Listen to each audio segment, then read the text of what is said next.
नमस्ते, मैं नूतन। आज सब कुशल मंगल है ना? एक बात बताओ, आप बिजनेस का कोई खाता तो रखती होंगी? आमदनी, खर्चे, उधार वगैरह वगैरह। क्या नहीं लिखते? बही खाता नहीं लिखते? लेकिन बिजनेस को बढ़िया तरीके से चलाने के लिए बही खाता लिखना बहुत जरूरी है। हाँ, घबराओ मत, मैं समझाती हूँ। बिक्री आय में हम वो पैसे लिखते हैं जो हमें ग्राहक ने किसी सामान या सेवा के बदले दिया हो।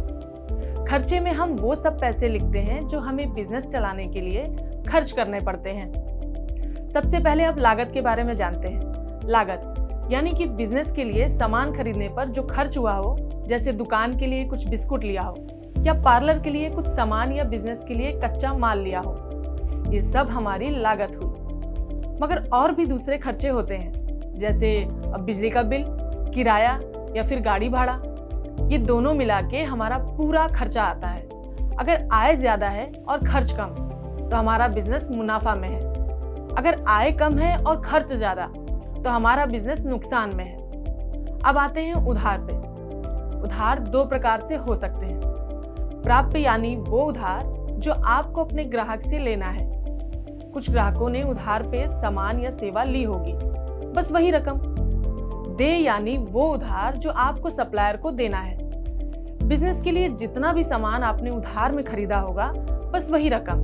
बही खाता लिखने से हमें पता चलता है कि हमारी आय कितनी हुई, कितना खर्च हुआ, कितना उधार लेना है या देना है, और इन सब बातों से हमें मुनाफा या नुकसान निकाल सकते हैं। एक बात और, जब हम प्रॉफिट या लॉस देखते हैं तो हमें भंडार को भी साथ लेकर चलना होता है। जब ये छोटे छोटे हिसाब हमसे होने लगे तो आगे जाके हम भंडार और मार्जिन के बारे में सोच सकते हैं। धीरे धीरे सब सीख लेंगे।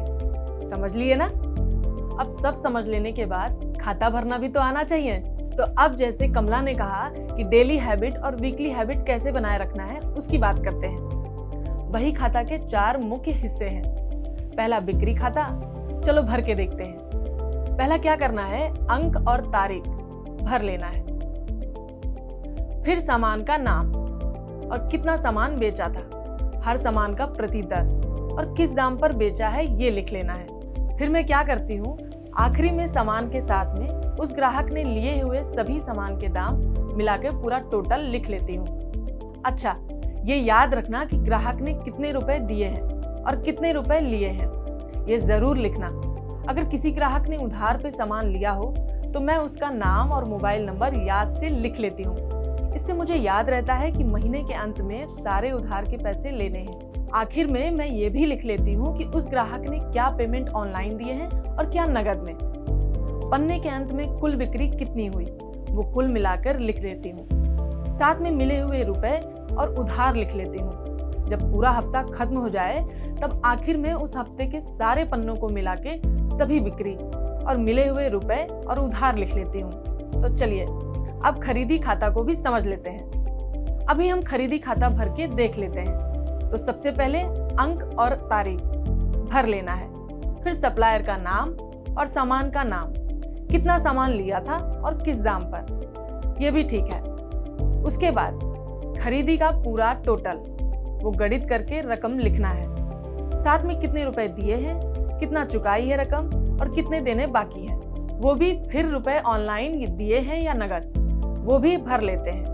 उसके बाद में हर सामान प्रति दर कितने में खरीदा और कितने में बिकता है, वो भी लिख लेते हैं। आखिर में कितना मार्जिन है लिख लेते हैं। ये भाग अगर आपको अभी मुश्किल लगे तो आप छोड़ भी सकते हैं। पन्ने के अंत में कुल खरीदी कितनी हुई, वो कुल मिला के लिखा है।